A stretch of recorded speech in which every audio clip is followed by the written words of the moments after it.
प्यारे बच्चों, आपका दिन मंगलमय हो। अगर आप नए हैं तो इस चैनल को सब्सक्राइब कर लें। चैनल का नाम है VVBBC चैनल। हम करेंगे घर की याद कविता की व्याख्या। पाँव जो पीछे हटाता, कोख को मेरी ला जाता, इस तरह हो न कच्चे, रो पड़ेंगे और बच्चे। पिताजी ने कहा होगा, हाय कितना सहा होगा, कहाँ मैं रोता कहाँ हूँ, धीर मैं खोता कहाँ हूँ। इससे करेंगे शब्दार्थ। पाँव पीछे हटाना का मतलब होता है वचन को पूरा न करना। कोख लजाना होता है माँ को लज्जित करना। कोख लजाना होता है माँ को लज्जित करना। कच्चे होना का मतलब कमजोर होना। कच्चे होना क्या होता है? कमजोर होना। धीर खोना का मतलब होता है धैर्य को खोना। धीर खोना मतलब धैर्य साहस का खोना। धैर्य या साहस का खोना। अब हम करेंगे इसकी व्याख्या। कवि की माँ उनके पिताजी को समझाते हुए कहती है कि यदि भवानी जेल न जाकर पीठ दिखा देता, अर्थात कायर बनकर भाग जाता, तो इससे मेरी कोख लज्जित हो जाती, अर्थात कवि की माँ का अपमान होता।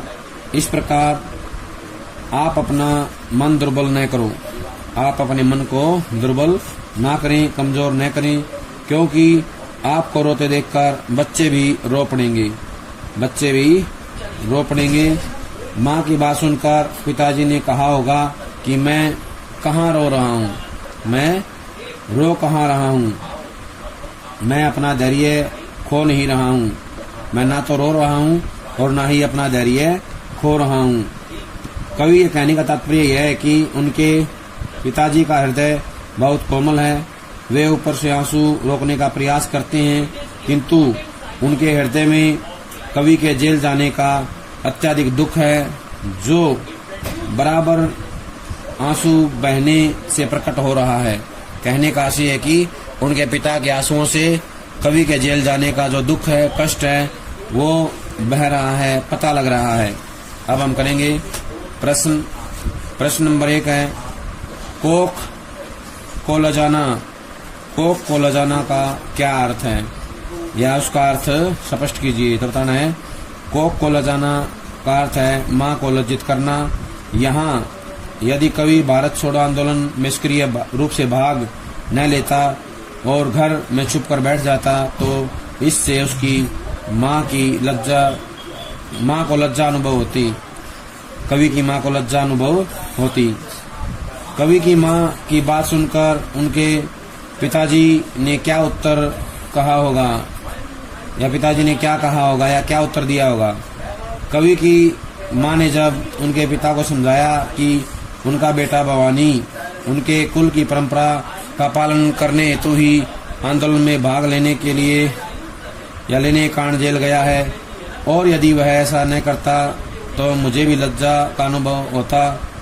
यह बातें या ये बातें सुनकर कवि के पिता ने कहा होगा कि मैं रो कहाँ रहा हूँ, ये तो मेरी खुशी के आंसू हैं, ये तो मेरी खुशी के आंसू हैं। और फिर मैंने अपना धैर्य कहाँ खोया है, मैं तो धैर्यवान बना हुआ हूँ, मुझे किसी बात की चिंता नहीं है, मुझे कोई परेशानी नहीं है। कवि की माँ की बात सुनकर कवि के पिता ने ये सब बातें कही होंगी। प्रस्तुत काव्यांश का प्रमुख भाव स्पष्ट कीजिए। तो बताना है प्रस्तुत पद में कवि ने माता पिता के संतान के प्रति वात्सल्य भाव को अभिव्यक्त किया है। कवि राष्ट्रीय आंदोलन में भाग लेने के कारण कारावास में है। घर में माता पिता उसकी चिंता में व्याकुल हैं। इस प्रकार संतान के लिए व्याकुल होना ही उनके वात्सल्य भाव को दर्शा रहा है, वात्सल्य भाव को दिखा रहा है। अगला प्रश्न है कवि के हृदय में बार बार किसका चित्र उभर रहा है। तो बताना है कवि के हृदय में बार बार उसके माता पिता का चित्र उभर रहा है। माता पिता का चित्र सामने आ रहा है। माँ की कोख कवि के किस कार्य से लज्जित हो जाती। तो बताना है माँ की कोख कवि के जेल ना जाने से हो जाती। अगर वो जेल ना जा करके कहीं छिप जाता या भाग जाता, तब जो है माँ की कोख लज्जित होती। कहने का आशय ये कि कवि जब देश के सम्मान एवं रक्षा हेतु अपने कदम पीछे हटा लेता तब उसकी माँ की कोख लज्जित हो जाती।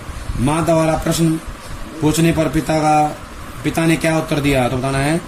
पिता ने कहा कि वह कहाँ रो रहे हैं, वह कभी धीरज नहीं खोते। पिता कवि की माँ से अपने आंसू और दुख छिपाने का प्रयत्न कर रहे हैं। प्रस्तुत अवतरण में किन के संवाद का वर्णन किया गया है तो बताना है। प्रस्तुत अवतरण में कवि ने माता पिता के मध्य संवाद जो है दर्शाया है, या कवि के माता पिता के मध्य संवाद चल रहा है। प्रस्तुत काव्यांश का काव्य सौंदर्य क्या है तो बताना है। कवि के हृदय में उभरा माता पिता का समृद्ध चित्र बड़ा ही सजीव बन पड़ा है। संवाद शैली का प्रयोग किया गया है। पिता द्वारा माँ से असुरुचि पाना पुरुष वृत्ति का परिचायक भी है। प्रसाद गुण से युक्त स्वाभाविक शैली का प्रयोग किया गया है। पांव हटाना, कोख लजाना जैसे मुहावरों का सुंदर प्रयोग किया गया है। कवि ने वात्सल्य रस का प्रयोग किया है। मुहावरेदार भाषा के साथ साथ शब्द योजना पूर्णतः विषयानुकूल है। चित्रात्मकता गुण लिए हुए हैं।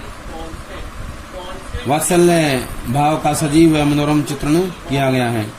संवादात्मक शैली के साथ साथ सरलता से युक्त खड़ी बोली का प्रयोग किया गया है। सरलता से युक्त खड़ी बोली का प्रयोग किया गया है। अगला काव्यांश है। हे सजीले हरे सावन, हे कि मेरे पुण्य पावन, तुम बरस लो वे न बरसे, 5 मई को वे न तरसे। मैं मजे में हूँ सही है, घर नहीं हूँ बस यही है, किंतु यह बस बड़ा बस है, इसी बस से सब विरस है। इस बस से सभी विरस हैं। इसके सरदार देखें। सजीले होता है सजे हुए, सुंदर, सजे हुए या सुंदर। पावन होता है पवित्र, पावन होता है पवित्र। पुण्य होता है अच्छे कार्य, पुण्य होता है अच्छे। बरसना होता है बारिश का होना। यहाँ पर जो है कवि कहता है सावन से कि तुम बरसते रहो, तुम पानी गिराते रहो। वे न बरसे यानी कि उनके माता पिता आंसू ना बहाएं। 5वां कवि ने अपने लिए किया है। तरसे होता है तड़फे, दुखियों। मजे में होता है मस्ती में, मौज में।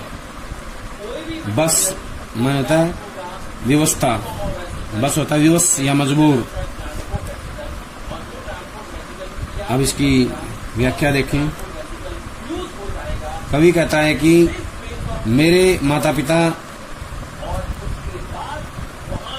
आंसू ना बरसाएं, इसलिए हे सावन, हे सुंदर सावन, तुम बरसते रहो, तुम जो है दिन रात वर्षा करते रहो। यहाँ पर कवि ने मानवीकरण किया है सावन का। क्या किया है कवि ने यहाँ पर सावन का मानवीकरण किया है। और सावन से कवि प्रार्थना करते हैं कि उसके घर में कुशलता का समाचार लेकर के जाएं। कुशलता का समाचार जो है सावन लेकर के जाएं, या उनके माता पिता को सावन क्या करें, कुशलता का समाचार दे। कवि कहता है सावन को कि हे सुंदर हरे भरे सावन, तुम तो मेरे पवित्र पुण्य कर्मों का परिणाम हो, या मेरे पुण्य पवित्र कर्मों के समान हो, पवित्र कर्मों के समान हो, कार्यों के समान हो। तुम खूब बरस लो, तुम खूब बारिश करते रहो, वर्षा करते रहो, लेकिन मेरे माता पिता न बरसे, यानी कि मेरे माता पिता की आंखों से आंसू न बहें।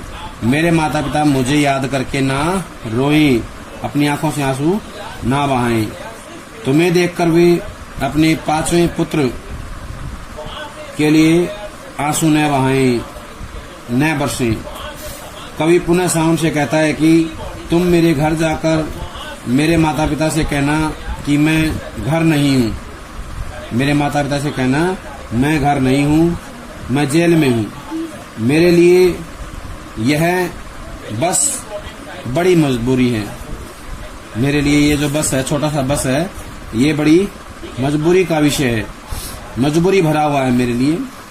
इसलिए यहाँ सब कुछ फीका फीका सा और आनंद रहित है।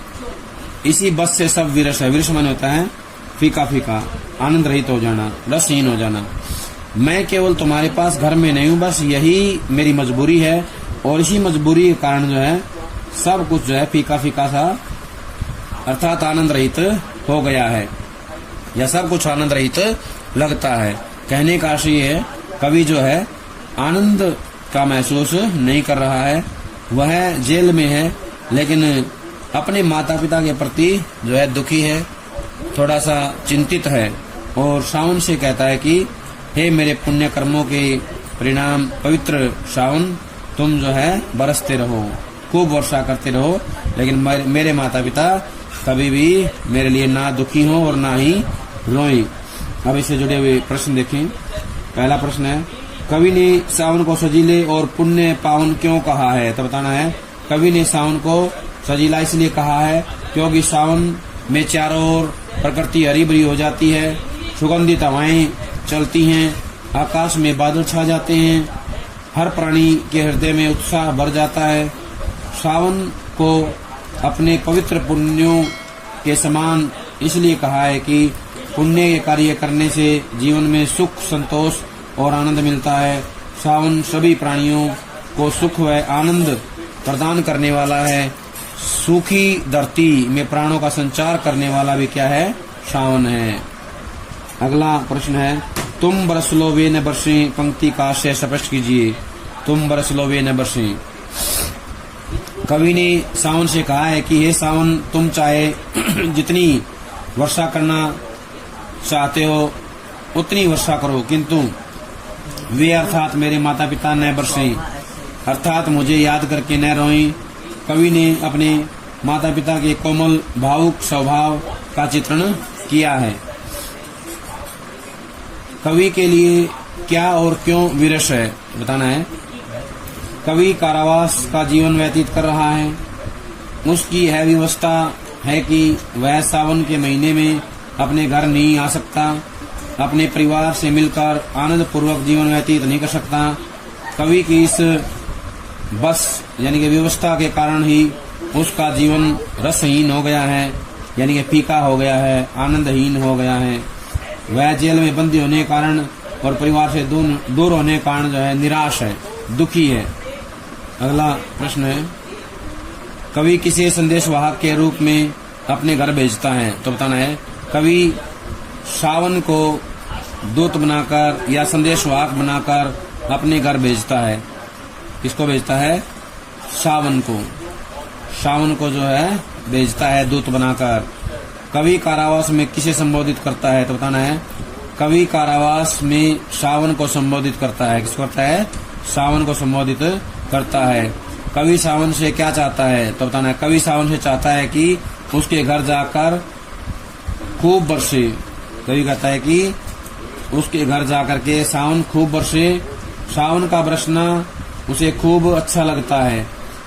कवि सावन से अपने माता पिता के लिए क्या कहता है? तो बताना है, कवि सावन से कहता है कि उसके माता पिता के नेत्र उसे याद करके न बरसें। उसके माता पिता के नेत्र कवि को याद करके न बरसें, उन्हें उसकी सुख शांति का संदेश दें, सुख शांति का संदेश दें। कवि यही जो है अपने संदेश में कहना चाहता है सावन को। कवि ने पांचवें पुत्र या पांचवा पुत्र किसे कहा है? तो बताना है, कवि ने पांचवा पुत्र स्वयं को कहा है। पांचवा पुत्र स्वयं को कहा है। अवतरण की अंतिम पंक्ति में कवि ने कौन से भाव व्यक्त किए हैं? तो बताना, अंतिम पंक्ति में कवि ने अंतर्व्यथा को सामने रखा है या अपनी अंतर्व्यथा के भावों को सामने रखा है या सामने लेकर के वो आए हैं। मैं मजे में हूँ सही है, घर नहीं हूँ बस यही है। पंक्ति का आशय स्पष्ट कीजिए। पंक्ति का आशय स्पष्ट कीजिए। तो बताना है, उक्त पंक्ति का आशय है कि मात्र एक ही कमी है कि कवि घर पर नहीं है, लेकिन यह बहुत आनंद में जीवन व्यतीत कर रहा है, लेकिन वह बहुत आनंद में जीवन व्यतीत कर रहा है। कवि सावन से घर जाकर क्या न कहने की बात करता है। कवि उसकी यातनाओं और शारीरिक कष्टों को उसके माता पिता को न बताने को कहता है।